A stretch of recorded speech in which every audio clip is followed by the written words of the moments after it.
A Ucrânia tem boas razões para não terminar a guerra. Entenda.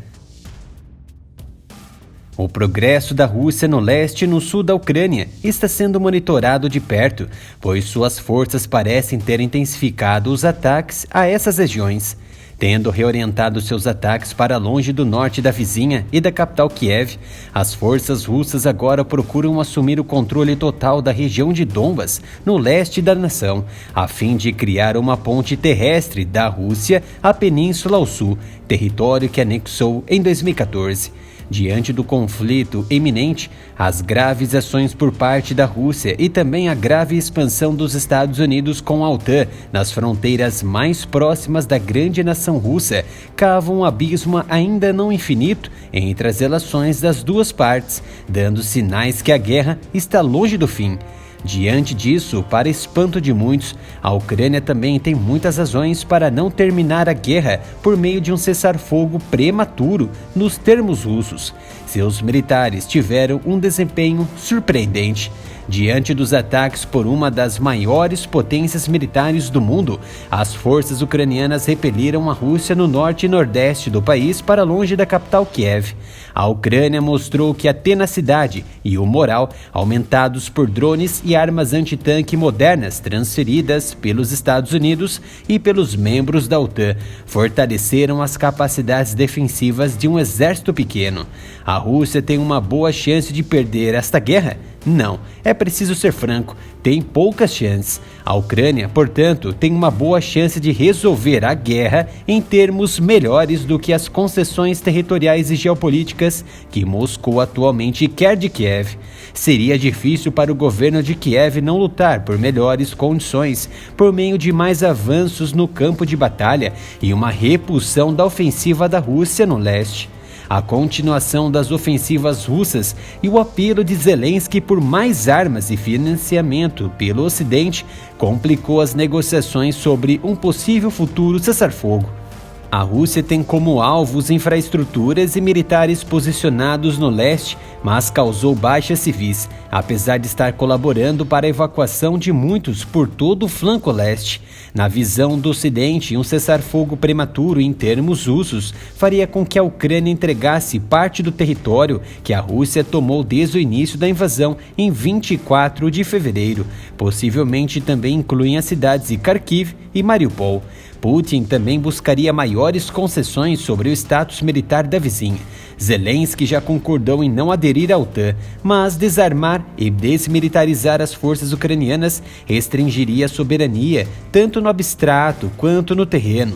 Tendo embolsado essas concessões, a Rússia poderia mais tarde reiniciar outro conflito contra um exército ucraniano desmilitarizado para terminar o que começou ou tentar a mesma façanha em outra nação. Quaisquer concessões feitas por Kiev também teriam que ser endossadas pela população ucraniana, que paga com sangue por esta terrível guerra. Um acordo com o diabo pode ser percebido como pior do que nenhum acordo.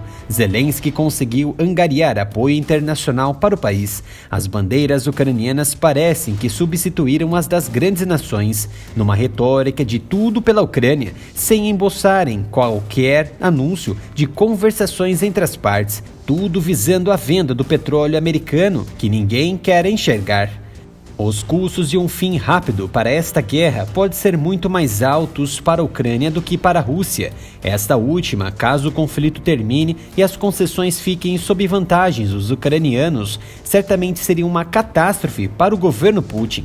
Uma guerra de longo prazo, no entanto, apresenta desafios políticos. Se a guerra se arrastar por anos, a Ucrânia terá que manter seu sistema político intacto e sua democracia viva. As próximas eleições presidenciais no país estão marcadas para a primavera de 2024, exatamente quando as próximas eleições presidenciais russas serão realizadas. Uma guerra prolongada teria consequências profundas para o continente europeu. A Europa não seria inteira, livre e em paz. Ele conteria dentro de si uma zona de guerra acusada de ameaça de escalada. Os exércitos da Rússia não estão em condições de avançar para a Polônia ou as repúblicas bálticas, mas uma linha regular de perigo correrá de norte a sul, muito menos estável do que a cortina de ferro da era da Guerra Fria, que nunca terminou, exigindo novos métodos de defesa da OTAN. O êxodo de refugiados ucranianos continuará e, com o tempo, os migrantes podem decidir se estabelecer permanentemente na Europa. Pode até ser maçante discutir sobre isso e retornar novamente à questão, parece uma redundância, mas uma guerra de longo prazo na Ucrânia também teria consequências em escala global. Caso se consolidar, certamente exacerbaria a fome global, já que as duas nações em guerra são grandes produtoras de alimentos como o trigo. A fome global é uma alavanca da instabilidade global. Na África e no Oriente Médio, populações aparentemente distantes da Ucrânia podem se encontrar em crises políticas geradas pelos efeitos colaterais da guerra na Ucrânia. Essa realidade obscura interromperá os sonhos de uma saída da crise global de saúde provocada pelo micro-organismo espalhado pela China em 2019 para 2020. As discrepâncias na resposta internacional ao conflito já começaram a surgir. Muitos países veem um padrão duplo na recepção entusiástica de refugiados ucranianos pelo Ocidente e na punição da Rússia por uma guerra de escolha, quando, como alguns observadores alegaram, os Estados Unidos travaram várias dessas guerras nos últimos anos. E todo mundo ficou calado e assistindo com pipoca, a economia americana se beneficiando, enquanto os senhores da guerra manipulavam o globo. Agora o canal possui Pix para diminuir as dificuldades que estamos enfrentando com as restrições e monetização do YouTube. Doe qualquer valor para a chave Pix, canal@aramilitaroff@gmail.com. Quer anunciar sua empresa, canal ou negócio aqui no Área Militar? Entre em contato com nosso Instagram, @aramilitaroff, e saiba como anunciar aqui no canal.